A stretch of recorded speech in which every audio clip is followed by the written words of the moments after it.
Have you been struggling with sleep and or seen that sleep struggle fade as you've been learning through our teachings, but you're worried about the holidays? You're worried about traveling, sleeping outside of the home, meeting family, meeting friends, disruptions to your regular pattern of life? Well, if so, this special holiday episode is for you. Hi there, and welcome to this special holiday episode. What you're about to watch is actually a tradition now. It's a holiday tradition. This is an episode that first aired in December of 2021, 3 years ago. And then we looked at it again last year, and now we're here again. So, yeah, this is becoming a holiday tradition here on the channel. And you're going to learn some real insights from Coach Michelle, who was really an instrumental part of the school in its early foundational years. Michelle now has her own practice, and you can find her, by the way, if you want to connect with Michelle at hopefulmind.com. Hopefulmind.com is Michelle's website and the name of her practice as well. But without further ado, we're going to tune into this episode where Michelle and myself talk about how we can approach the holiday season when we've had a sleep struggle or when we're leaving that sleep struggle. And before we do that, just one more thing. We have another tradition, which is my address to the Natto Nation, the state of the Natto Nation, where I just review the year that's gone by and kind of the plans for next year. And that is coming up sometime before the new year, probably between Christmas and New Year. But anyway, for now, let's jump into the holiday episode. Hi, everyone, and welcome to an extra special holiday episode on the channel with Coach Michelle. Hi, everyone. Hi, Daniel. Good to be here. Super nice having you back, as always. And we were just saying before we started recording that we don't know exactly where this is going to go, but we have an overarching plan, which is, a lot of people in the community right now are going to be traveling. New things are going to happen. Maybe you're going to have guests. Things are going to be a little bit different, which can be a type of tricky situation. So I want to talk about this. And yeah, so actually, we'll just throw it back to you, Michelle. Where should we start? Sure. Yeah, I feel you. I think that as much as we all look forward to Christmas and the holidays and all of it, because it's such an exciting time, we can forget that it's also typically a stressful time for a lot of us. And I mean, if you're traveling, you're away from home, you're away from your normal bed, your normal routines. Just everything is really different. There's a lot of change involved in that. And even if you're at home, like you mentioned, if you're hosting people, all of a sudden your house is full of family members, lots of different kind of stresses and noises and like all of it. And you have a lot more pressure maybe around cooking and entertaining and all that kind of stuff. So I think whether you're traveling, whether you're hosting, a lot of the times the holiday just comes with a lot of maybe unexpected stress and pressure that for even the most normal sleeper, the most chilled out person is going to result in elevated levels of stress and sometimes losing sleep over it as well. And so I think when people who have insomnia, who are recovering from insomnia, it can be extra challenging because they're already working on trying to reduce hyperarousal and all of that, and suddenly I think they can feel like a spike in hyperarousal during this type of year, and that can lead to a little bit of panic of what's going on, or oh no, I'm going backwards. I think that's kind of something that people can be concerned about. 100%. Yeah, you just set this up really well, and I think I think we can sort of think about this now in the terms of anticipatory insomnia, meaning like something is going to happen, you're going to travel, you're going to host people, and the thought of that is scary to you. Mm-hmm. Already before it's happened, you can sense this kind of hyperarousal is lifting, is kind of increasing now. So I think for me, sort of you already brought this one up. So for me, like one of the first points for me when somebody has this like anticipatory insomnia is what you already brought up, which is the normal that it is totally normal to have some choppy sleep when things are changing. for every human being out there. That is totally normal. So I think I always like to point that one out. Having said that one, that it's normal for everyone. If you've had trouble sleeping, it can be kind of like even more so, of course. But having said that one, where what would you like to expand on that one, or do you have like another point you want to make? Where do you want to take it from here, Michelle? Yeah, I think, yeah, that's a really good point. And it's a good reminder that it's just so normal. It's so normal around this time of year. There's so much anticipation, there's so many events and changes and stress. It's really normal to start to feel more stress, start to notice the hyperarousal go up, start to notice sleeping less or having more of those like symptoms of hyperarousal with your sleep. And I think the tricky part for people that are working on their insomnia recovery is that for like a person who's a normal sleeper, if they start to experience more stress and hyperarousal and sleeplessness and all of it, they just kind of accept that. They just kind of see that as normal. They get why it's happening and they don't read too much into it. They don't really apply too much meaning to it. But when somebody who's recovering from insomnia starts to experience all this, there's such a different relationship that they have with feeling high levels of hyperarousal, with feeling stress in their body, that it's like there's a fear associated with feeling that all of a sudden, right? It's like stress is no longer just stress. It takes on a bigger meaning in their lives. It's now something that could impede the recovery process. It could set them back. And so it takes on this meaning, almost like a snowball that's going down a hill, getting bigger and bigger, creating more and more pressure around sleep itself, of course, which just leads to even less sleep. So I think that's why it's extra challenging, because there's this complicated historical relationship with a lot of these feelings and with the hyperarousal itself. 100%. And I think, to sort of like almost summarize this, we can say that someone who never really struggled with sleep, let's say, they have some sleepless nights around the holidays and they interpret that as like, of course I should. Nothing, that's typical. That always happens, right? And then somebody who has struggled, who's kind of in the recovery process, it's same exact same thing happens, and the interpretation becomes, oh no, this shouldn't be happening. This is gonna derail everything I worked. I'm back to square one, etc., etc. So I think the sort of summary becomes, but it's the same thing. The same thing has happened to both people, and you can interpret it the exact same way. This is just typical normal stress around the holidays, right? Yeah, exactly. And I do think the insomnia folks probably feel it more in their bodies. We feel more of a response, right? Because we have those high hyperarousal levels to begin with. So there's more sensation going on. Maybe there's a little bit more sleeplessness. So, but then that's even easier to read into even more and create that same story. But yeah, you're absolutely right when you mentioned the story is that it's a setback, that it's ruining progress, like that we're back to square one now because this has happened. And I think it's really easy to kind of catastrophize that type of experience, especially if you've been working really hard on your insomnia recovery and you've really been showing up differently and putting in the work. I think it can feel really frustrating and even maybe scary as well to have this type of experience over the holidays. Well said. And I think we covered this kind of first portion very nicely about like the normalcy of this in itself and the interpretation, the meaning, etc.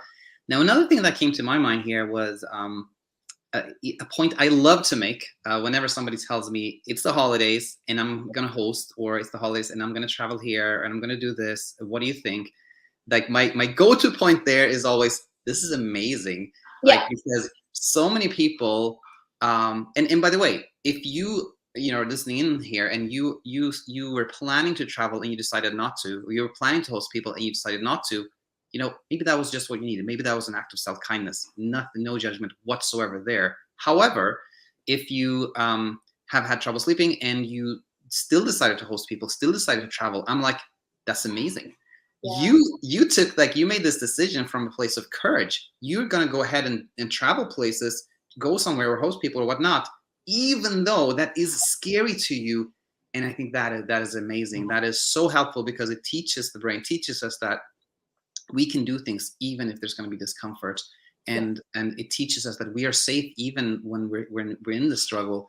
And it's just so helpful to kind of reduce the overall struggle. And so I think pointing out the courage and bravery there is one of my go-to things. What do you think, Michelle? I agree. That's huge. I do. I think it takes an immense amount of courage to move forward with holiday plans, especially around hosting, especially around traveling when you're in this phase of insomnia recovery, because it feels really delicate when you're in it. It just feels like you want to protect it as much as possible. And of course, part of recovery, the process is to also allow life to happen and to also re-engage with your life and re-engage with things that feel meaningful for you. And that tends to be, family and holiday things and events and activities. So you're right, but it does take a lot of courage to actually do that, if that feels right. And I think part of it too is like you almost have to know, okay, I'm going into this stressful period. I'm probably going to sleep less. I'm probably going to experience more hyperarousal right now. It's normal.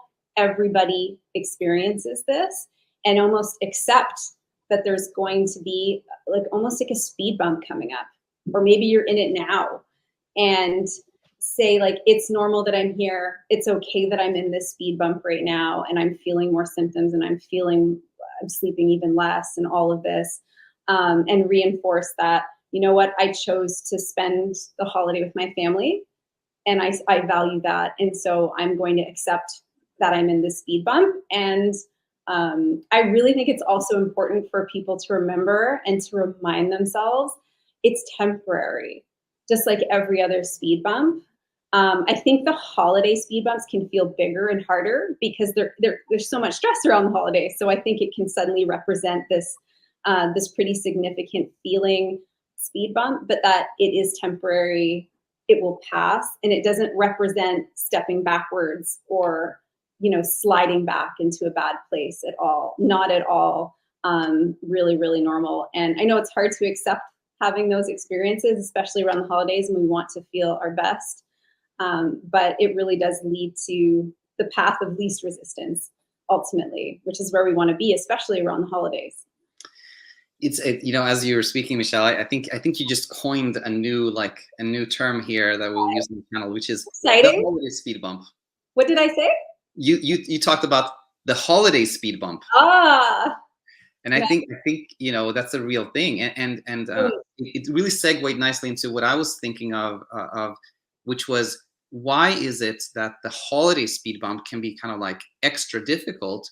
Well, to me, it's a lot about expectations around the holidays, which is this is a festive time, this is a happy time, this is a time where I'm supposed to be happy, I'm supposed to be social, I'm supposed to interact with other people, I'm supposed to be happy around other people, etc., etc. And then it adds this extra layer of like, but if I don't sleep, I'm not going to be the same person. I'm not going to be able to, have fun with my friends and family, etc. And that I think, adds kind of this extra layer to the holiday speed bump, if you will. Yeah, I agree. And I also think that the holiday speed bump is bigger because the holidays represent a lot of change kind of all at once, regardless of what you're doing. There's like layers of things that are suddenly different that could represent a bit of a threat to your brain in some way. So I think those two things combined, all the expectations you have around the holidays and who you want to be in the holidays to your family, and then all of the change that's happening kind of almost overnight in some cases, right? If your family suddenly shows up for stuff, like that's a big change. So that I think that stuff together just comes together and can create bigger speed bumps that feel a lot bigger. And then because they feel bigger, they feel more threatening. They feel much more threatening to your progress. They make you question, did I even make progress if I'm here? Like a lot of doubt, things like that. And all of that's normal to experience. But of course, that's not the case. It is just, it's just a holiday speed bump, as you said. Yeah, just exactly right. And let's say, we talked a lot about how pointing out that all this is normal and expected. I think that is so helpful and such a nice way to meet all this.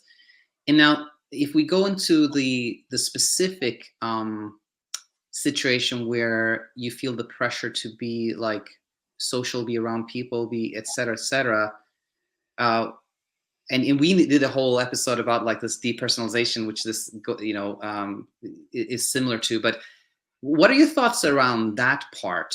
Interacting with people, interacting with family, thinking about how they will perceive you and all that. What is a nice way to meet that type of situation or challenge?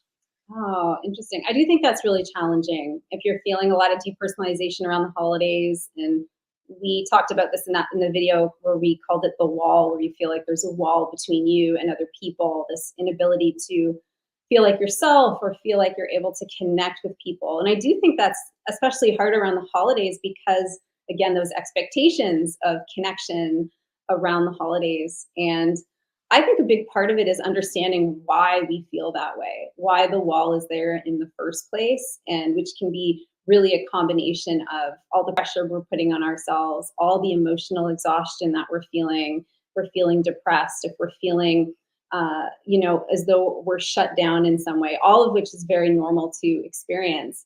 But that can result in this depersonalization and feeling like we can't connect with people very well. So I think the first part is understanding that it's normal and there are some reasons why that you can be feeling that way. And I think part of it too is kind of almost allowing that to be the case, like creating some space for that to be the case, and to not put as much pressure on yourself. So I think it goes back to that idea of become aware of what your expectations are. Are you having a lot of pressure around certain expectations? Can you remove some of those expectations and some of that pressure from yourself? It's okay if you're not the life of the party, maybe like you were last year or how you normally are. You don't have to be. And maybe find ways to engage with family and friends in ways that do feel good for you. And that might be, you know, seeing people more one-on-one, or maybe going to the big gathering but doing something there that feels comfortable, and leaving if you need to leave earlier, things like that, like giving yourself a little bit more flexibility and taking all the expectation and pressure off of yourself. And I also think it really helps if you have a family member or a friend that, even if they can't understand what you're going through fully, if you have a close relationship where you can still talk to them about how you're feeling and open up, I think that really helps as well, whether it's a family member, whether it's a friend, to just have at least one connection where you can kind of say, this is how I'm feeling right now. I'm feeling a lot of pressure to be a certain way, but that's not really how I'm feeling. And oftentimes people will meet us where we are if they're close people in our lives and say, oh, that's okay. How about we go sit over here and talk about, what's going on with you, that kind of thing. So I think, yeah, something along those lines is what I was thinking of for that, because I know it's hard.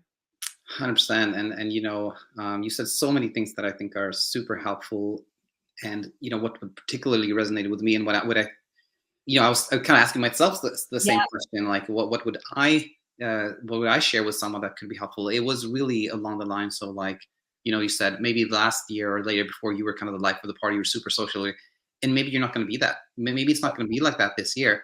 And that's fine. That doesn't mean anything. That just means that, you've gone through the struggle and things are a little bit more difficult. It doesn't mean anything else. Yeah. There's no meaning or interpretation beyond that. And there's nothing, no judgment, no pressure. Like nothing has really changed except, you've had this particular struggle. So yeah, I think that one was a really big one to me. It is all about the pressure we put on ourselves, I think, with that, and how Yeah, we're showing up. And really, no one else is really thinking that exactly. is the thing, but we're convinced, oh no, I'm going to ruin things, or, things like that. And other people they may notice, like, oh, Michelle was a little bit more quiet this year than last year. And pretty much that's it. Like they won't be like pondering or thinking or they will just notice that, and that's all. It's nothing more to it.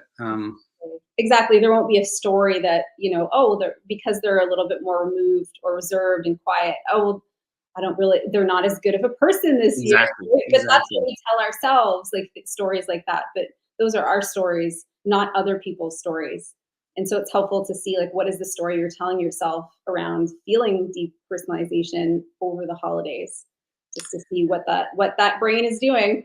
100%. Wow. And I think, to me, where I think, where we could maybe, another thing we could talk about was along the lines of, if you decided to, you took that trip, you had people, or you did something despite being afraid. Yeah. And now the holidays are over. Let's say the holidays are over.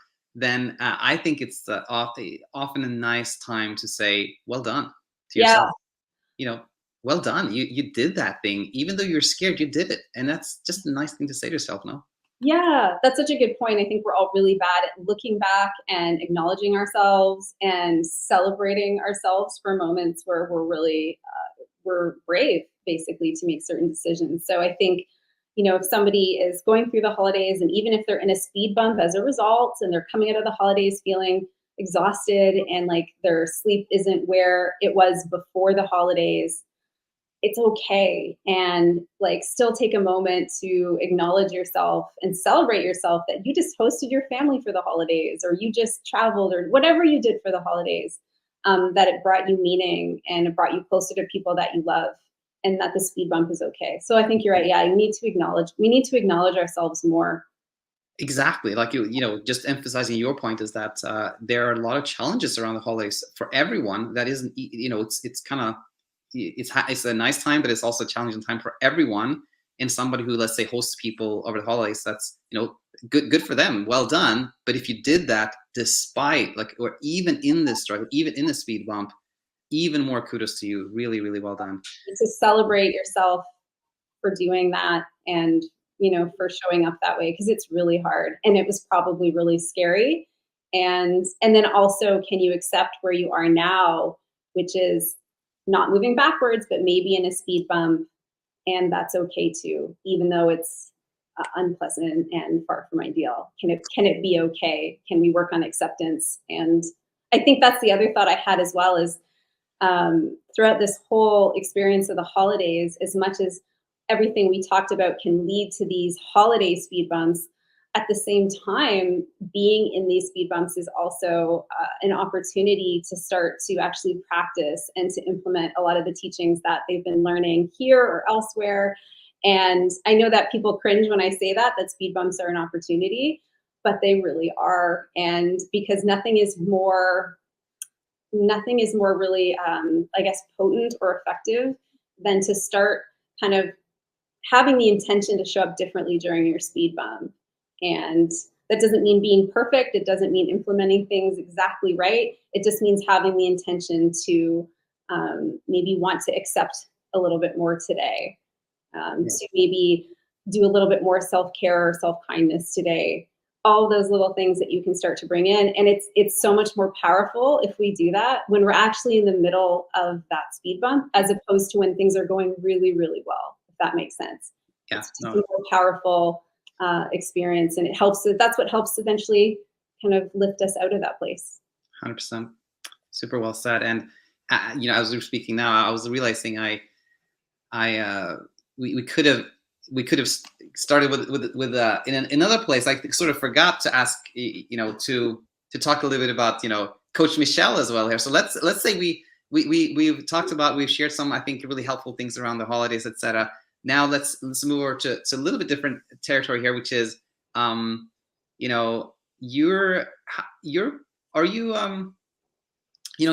Alina kind of announced that she was sort of going full time as a sleep coach. And yourself, is this what you do mostly now, or are you?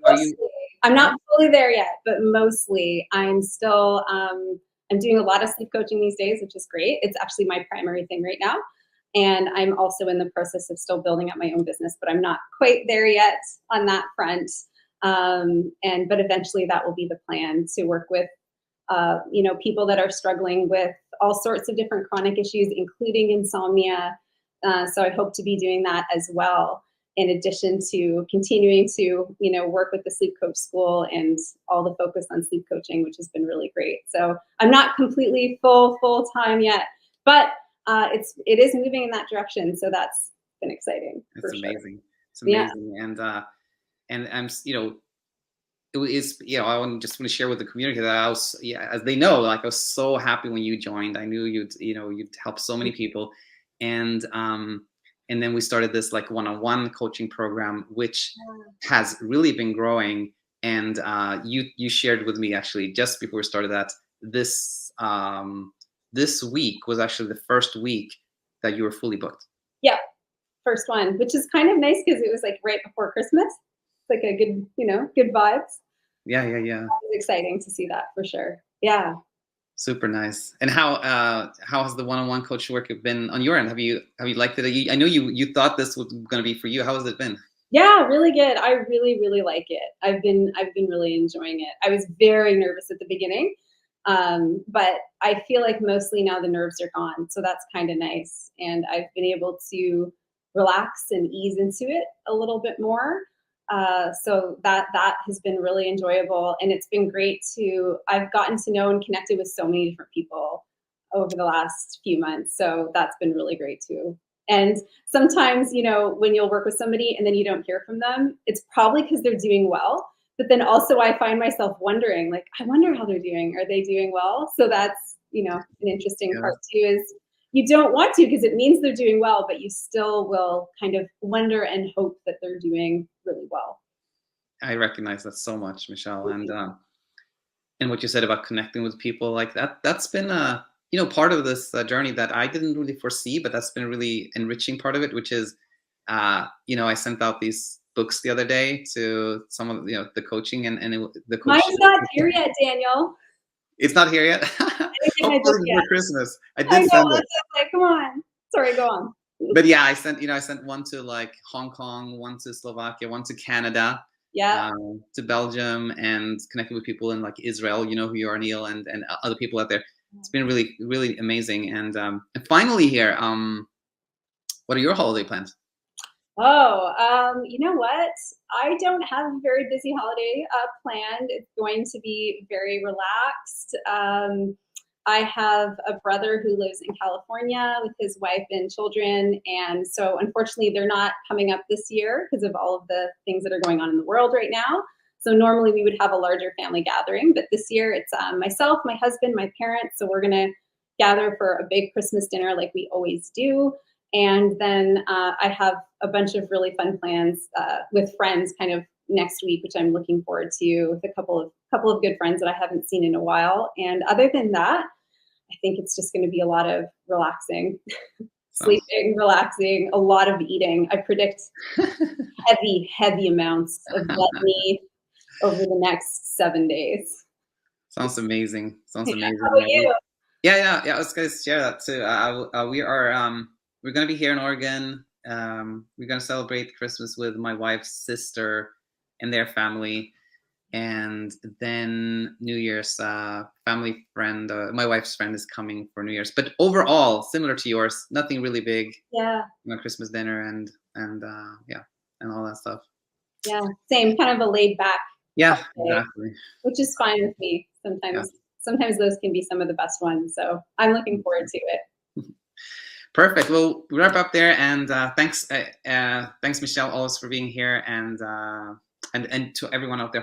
Hope you have really nice holidays. Yeah, same. Happy holidays, everyone. Okay. Bye now. Bye.